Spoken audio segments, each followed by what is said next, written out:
The first pale light of dawn seeped into the sky as Maya Robinson rounded the corner of Lincoln Memorial Hospital's sprawling parking lot. The asphalt was still slick from a pre-dawn drizzle, reflecting the glow of amber street lamps and the distant neon cross above the emergency entrance. A chill clung to the air, carrying the faint tang of antiseptic and exhaust. Maya's black crossover hummed softly as she guided it between freshly painted white lines toward the lone spot reserved for nurses, just beyond the visitor spaces, closest to the sliding glass doors. Inside the car, Maya's fingers rested on the wheel, knuckles white from hours of steady tension. She'd just finished a grueling overnight shift in the ICU. Dozens of vitals to chart, urgent calls to answer, lives balanced on the edge of monitors. Her navy scrubs were creased and speckled with sanitizer, and a pen lay across her lap, alongside a staff ID clipped to a lanyard. All she needed was a few moments to slip inside, change into her day uniform, and grab a strong cup of coffee before rounds began. As her headlights illuminated the empty bay, a tall figure appeared through the mist. Victor Goldman, the hospital's security guard, stepping out of his small patrol booth. His uniform was immaculate, a crisp white shirt tucked into pressed trousers, and his polished badge caught the light in a cold glint. Maya eased her crossover into the spot, the tires whispering against wet pavement, and flicked on her hazard lights. She pressed her foot to the brake and exhaled, letting the seat cradle her exhaustion. Victor approached with long, measured strides, the soft click of his boots echoing across the lot's stillness. He stopped at Maya's driver's side window, arms folded. Behind him, the gray interior of his patrol car sat idling, its roof-mounted light bar dark and unflinching. Maya rolled down the window, her breath puffing out in a wispy cloud. "Morning, Victor," she began, her voice warm beneath the fatigue. "I just need a minute to change." Without a word, Victor raised a gloved hand, palm outward. His eyes, hard and unreadable behind wire-rimmed frames, did not meet hers. "This isn't for you," he said, voice flat. "Staff parking is over there," he added, nodding toward a distant lot twice as far from the entrance. His tone held no room for debate, just an unspoken insistence that Maya, in her blood-spattered scrubs, did not belong. Maya's spine straightened as she stared up at him. The mist curled between them like a silent witness. Every muscle in her body ached for rest, but she recognized the unyielding policy in his posture. She pressed her lips together, palms flattening against the steering wheel. "I understand," she replied evenly, "but I'm on shift." She held up her ID, the hospital seal catching the lamplight. Victor's jaw clenched, eyes flicking to the badge and back to her face. In that suspended moment, the hush of the parking lot weighed heavily between duty and prejudice, exhaustion and respect yet to be earned. Maya shut off the engine and slid her seat back to catch her breath, the damp chill seeping through her scrub top.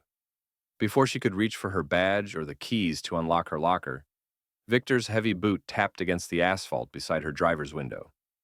He folded his arms, eyes narrow behind the brim of his patrol cap. "This spot's for day shift nurses only," he said, voice low and unwavering. His breath misted in the cold air. Without waiting for her answer, he tapped the roof of her car with one gloved finger. "Move it." Maya's hand hovered over the door handle. "Victor, I'm still on the clock. He cut her off with a curt shake of his head.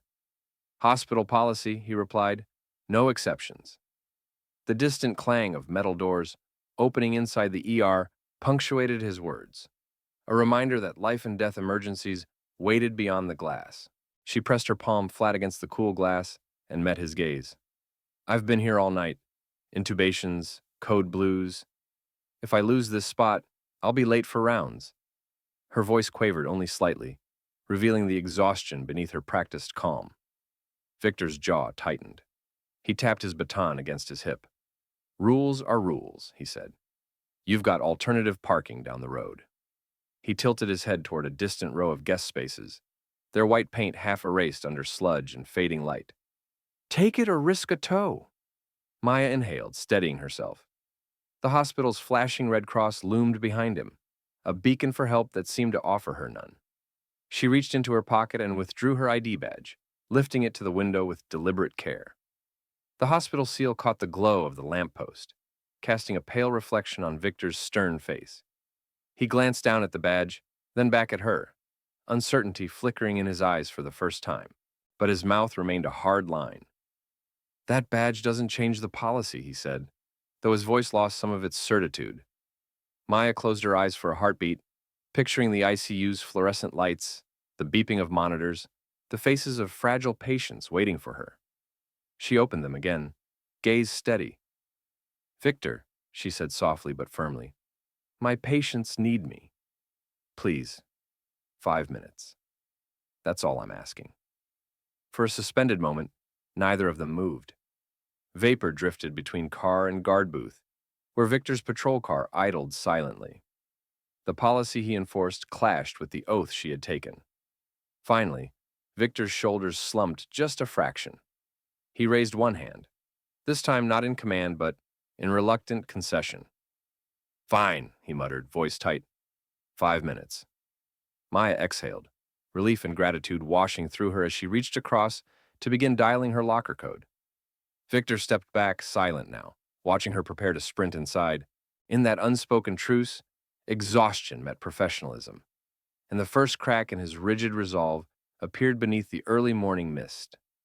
Maya was barely 2 strides from the driver's door when she heard a soft gasp behind her. She turned to see Victor clutch his chest with a sudden, desperate motion. His gloved hand pressed against his heart, fingers splayed as if bracing against an unseen blow. His patrol boots skidded on the wet asphalt as he tried to steady himself, brow furrowed and lips parted in ragged inhalations. Under the flickering parking lot lamp, Maya watched his uniformed silhouette go slack. The crisp white of his shirt was mottled with sweat at the collar, tiny beads forming at his hairline. His breath came in shallow, uneven pants, each exhale punctuated by a faint wheeze. Victor's shoulders heaved as he leaned forward, bracing one hand on his patrol car for support, the other still clutched to his sternum. His face, normally composed behind wire-rimmed glasses, had drained of color, gray at the temples and around his mouth. In an instant, Maya dropped her scrub bag and raced back to the car. Heart pounding in her own chest, she snapped open her vest pouch to retrieve her folding stethoscope. Within seconds, she was at Victor's side, guiding him to lean against the patrol vehicle. She pressed the cold metal diaphragm of the stethoscope to his chest, listening to the frantic, irregular rhythm, rapid and thudding, then skipping beats altogether.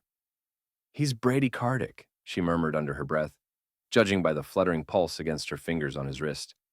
She wiped his clammy forehead with a paper towel and knelt to check his blood pressure with her wrist topper. 160/100, far too high for someone in otherwise good health. Victor's breathing grew more labored, and Maya noted the clammy sheen on his palms as he continued to grasp his chest. "Stay with me," she coached, voice low but urgent. "You're showing classic angina. This could be an evolving myocardial infarction." As she reached for sublingual nitroglycerin from her pocket, Victor's eyes met hers, wide, frightened, and finally silent in the face of sudden vulnerability. In that charged moment, the guard who had refused her 5 minutes of parking now depended entirely on the skill of the nurse he had tried to evict. Under the yellow wash of the parking lot lamp, Maya knelt beside Victor's slumped form against the patrol car. She snapped open the nurse's utility pouch, clipped to her waistband, and withdrew her compact folding stethoscope. Her hands were steady despite the cold sweat beading on her own brow. "Listen," she instructed, placing the diaphragm firmly over the left side of his sternum. She frowned as the harsh, irregular thumps echoed in her ears, tachycardia punctuated by occasional pauses. Swiveling to meet his gaze, she noted the anxious tension in his narrowed eyes. "He's in acute anginal distress," she said, voice low but precise. She slid her fingers beneath his wrist to feel the radial pulse, rapid, thready, and erratic. With a practiced movement, she peeled open the foil pouch of sublingual nitroglycerin she carried for emergencies. Holding his chin gently, she placed the pearl-white tablet beneath his tongue. Victor's eyes fluttered shut as he swallowed, then leaned forward, exhaling in a tremulous sigh. Maya measured his blood pressure by pressing 2 fingers lightly against his brachial artery and slipping the cuff of her portable sphygmomanometer around his arm. The numbers leapt, 170/105. She tapped the gauge. He needs rest and vasodilation. Nitro will help, she murmured, retrieving a small bottle of aspirin from her pocket and peeling off 2 tablets. She crushed them between her gloved fingers, mixed the powder with water from a paper cup she'd grabbed from the ER entrance, and helped him sip the bitter brine. As the nitroglycerin began to burn its way into his coronary arteries, Victor's breathing eased into a slow rhythm. Maya continued to auscultate, listening for the soft whoosh of reperfusion. In the pale glow of dawn, she instructed him firmly, "Lean back, arms at your sides. Breathe slowly. I've called 911. EMS is 5 minutes out. You're stable for now, but we need to monitor you." He nodded weakly, gratitude and shock mingling in his eyes. Under her calm command, the security guard who had moments before wielded authority now surrendered to the care of the nurse he had so hastily judged. In that parking lot crucible, Maya's swift, confident diagnosis became the lifeline that bridged prejudice and survival. Maya's mind raced as she supported Victor's weight against the patrol car. The sublingual nitroglycerin was already easing his chest pain, but she knew time was critical. With one gloved hand, she fanned his face to keep him conscious. With the other, she dialed 911 on her smartphone, fingers moving over the worn icons as she reported the emergency. Lincoln Memorial Hospital security guard. Possible myocardial infarction, she said crisply into the mouthpiece. He's 55, hypertensive, complaining of severe chest pressure. We've given nitroglycerin and aspirin.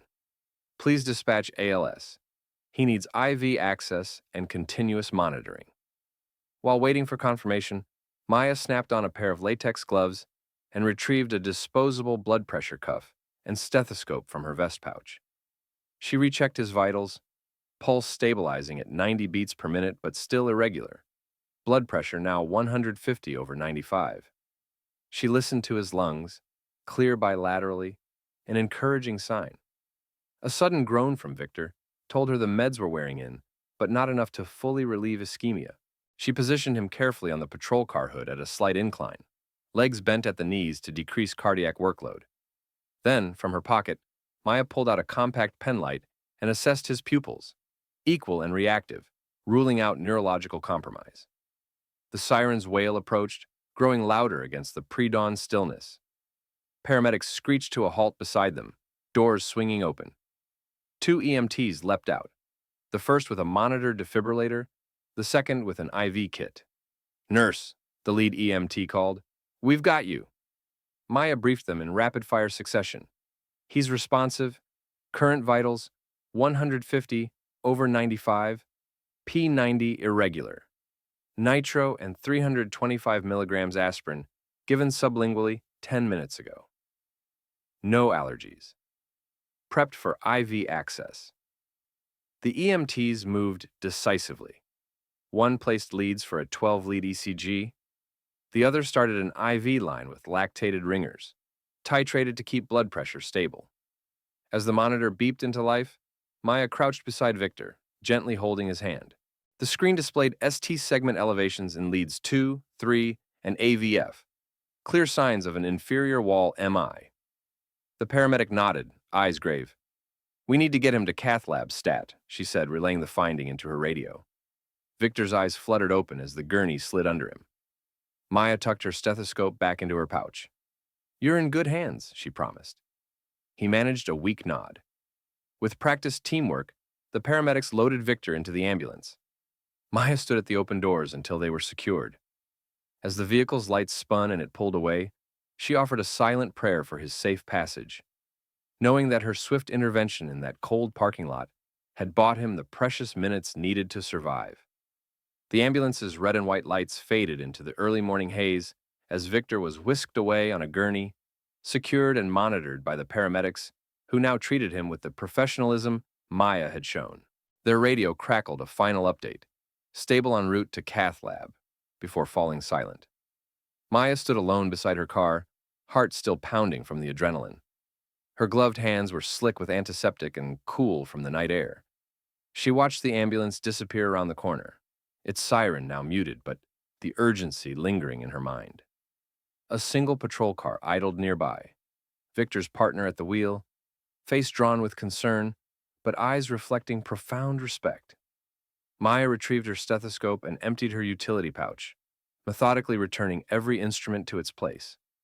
The muffled hum of the hospital HVAC drifted from the entrance, reminding her of the day shift beginning inside.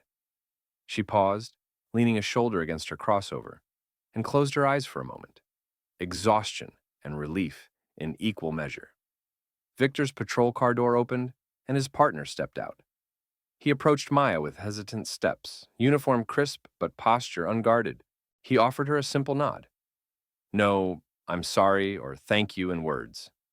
Just that quiet inclination of the head that carried all the weight of gratitude and humility. Maya returned the nod, removing her gloves and dropping them into a nearby biohazard bin. She met his gaze and, without speaking, conveyed that her duty was its own reward. The partner gave a final glance down the empty lot, then slipped back into his car and drove off to join the ambulance convoy. In the fading mist, Maya inhaled deeply and slid into her crossover. As she started the engine, the hospital's neon cross came into focus through the windshield, a beacon she had rushed toward moments ago and would soon return to. Her boots clicked on the pavement as she closed her door and merged into the flow of early shift arrivals. Inside, she would change into her day scrubs and resume her rounds with no fanfare. But in that silent exchange under the parking lot lamp, where a guard's prejudice met a nurse's skill, something fundamental had shifted. Victor's unspoken gratitude echoed in the stillness, a testament to the power of compassion over bias, and it would resonate long after Maya's shift ended. 2 days later, the hospital's morning briefing convened in the glass-walled conference room overlooking the parking lot where it all began. Department heads and staff security assembled around a long mahogany table as the chief medical officer, Dr. Elena Parks, tapped her pen to draw the room to order. Victor Goldman sat at the front row, uniform crisp but posture relaxed. No longer the rigid enforcer of parking rules, but a humbled colleague of the nursing staff. Dr. Parks cleared her throat. We've reviewed the incident in which Nurse Maya Robinson diagnosed and stabilized Guard Goldman in the lot, she began, voice measured. Her swift intervention undoubtedly saved his life. To honor her professionalism and reinforce our commitment to patient and staff safety, we are implementing a new policy effective immediately. She clicked the remote, and a slide illuminated on the screen. Emergency response training for all security personnel. Underneath, bullet points detailed mandatory quarterly workshops led by ICU nurses, covering basic cardiac assessment, administration of first-line medications, and proper use of emergency equipment. Dr. Parks turned to Victor. Victor, would you share your perspective? He nodded, voice steady but emotional. I enforced policy without seeing the person behind the badge, he said. Maya reminded me that compassion and competence must guide every interaction. I'm proud to co-teach our first security training session next month. Applause rippled through the room. Security supervisors exchanged appreciative smiles with nurse managers. Victor rose, extending a hand to Maya, who sat beside her colleagues in scrubs. She took it, her grip firm, eyes bright with gratitude. As of today, Dr. Parks concluded, our security team and nursing staff will train side by side, breaking down barriers, building trust, and ensuring every staff member is prepared to recognize and respond to medical emergencies, no matter where they occur on campus. Later that afternoon, Victor unlocked the same parking spot door, but this time with a respectful salute to Maya as she stepped from her shift. She offered a slight nod, no apology needed, and he stepped aside without a word. In that silent exchange, the hospital's asphalt expanse felt transformed. A space where policy and prejudice once clashed, now paved the way for empathy and shared purpose.